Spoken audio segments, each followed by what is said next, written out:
जादुई चूड़ियों की कहानी। अंजलि अपने माता और पिता के साथ बहुत खुशी की जिंदगी बसर कर रही थी। उसकी माँ उससे बहुत प्यार करती थी और उसे घर का कोई काम भी नहीं करवाती थी। एक दिन उसकी माँ की तबीयत अचानक खराब हो जाती है। कुछ दिन उसकी तबीयत खराब रहती है और फिर वो यह दुनिया छोड़कर चली जाती है। अब अंजलि बिल्कुल अकेली हो गई थी।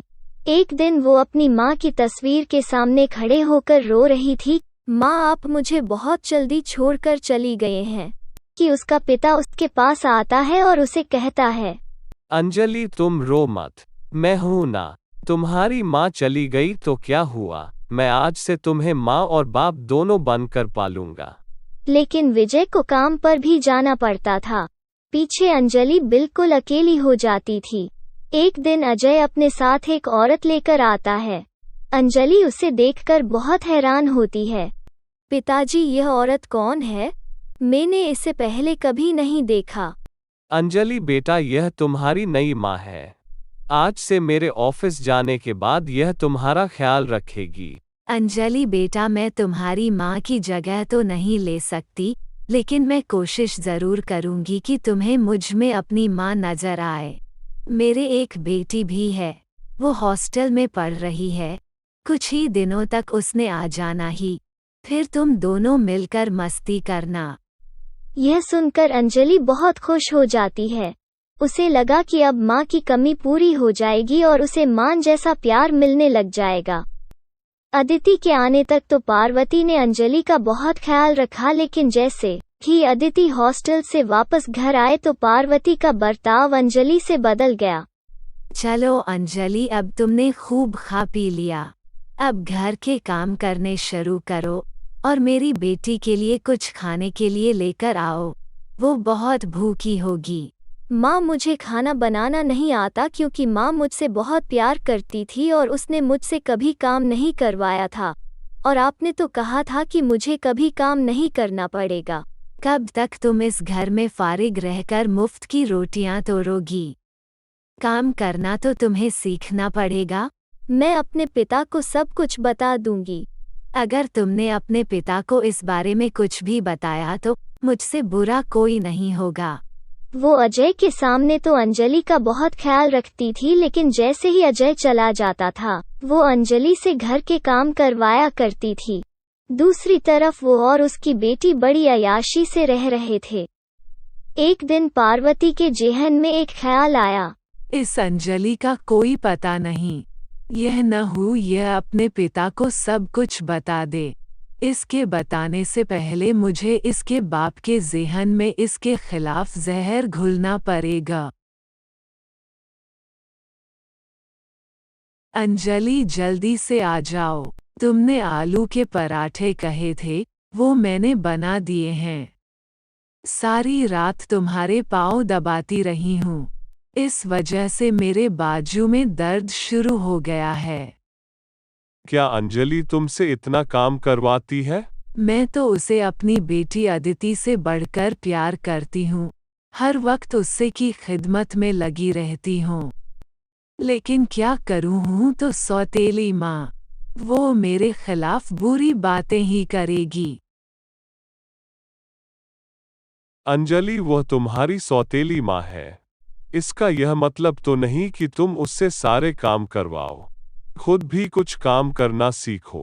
वो अब अपनी माँ को याद करके बहुत रोती थी। उसकी सौतेली माँ पार्वती उसको आवाज लगाती है, मनहूस मारी किधर चली गई?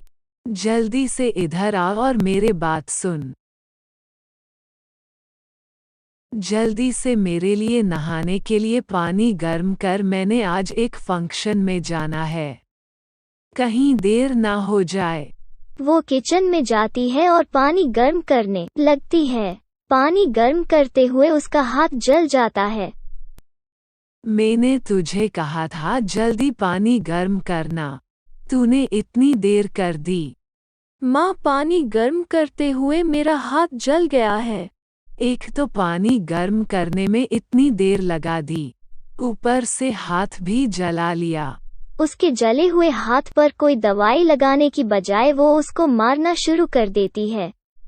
अंजलि अपनी माँ का सारा जुल्म बर्दाश्त कर लेती है और कमरे में जाकर रोने लग जाती है।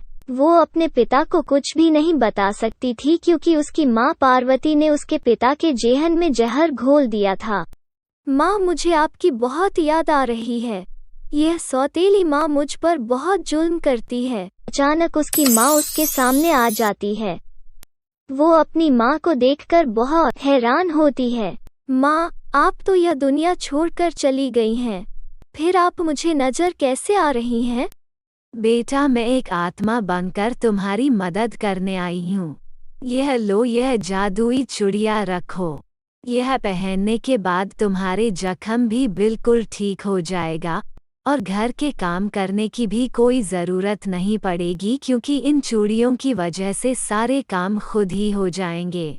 माँ, आपका बहुत बहुत शुक्रिया। जैसे ही वो उन चूड़ियों को पहनती है, उसके हाथ का जख्म बिल्कुल ठीक हो जाता है।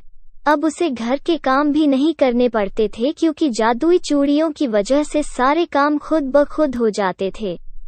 एक दिन अजय काम से जल्दी घर आ जाता है। वो पार्वती और अंजलि की सारी बातें सुन लेता है। यह आजकल तू सारे काम इतनी जल्दी कैसे कर लेती है? और यह नई चूड़ियाँ तेरे पास कहाँ से आई? जल्दी से यह चूड़ी मुझे दे दे। मैं यह अपनी बेटी को दे दूंगी। नहीं, मैं यह चूड़ियाँ आपको नहीं दे सकती। जल्दी से यह मुझे दे दे, नहीं तो मैं तेरी पिटाई कर दूंगी। मैं अपने पिता को बता दूंगी कि आप मुझ पर कितना जुल्म करती हैं।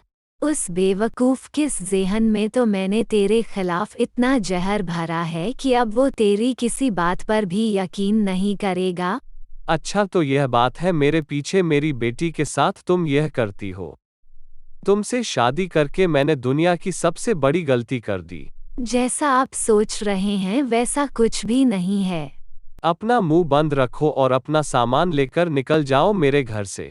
अजय उसकी एक नहीं सुनता और उसे घर से बाहर निकाल देता है।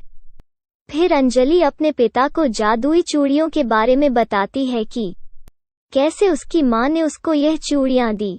पिताजी, यह जादुई चूड़ियाँ है। यह मुझे मेरी माँ देकर गई है। यह सुनकर अजय को अंजलि की माँ की याद आने लग जाती है।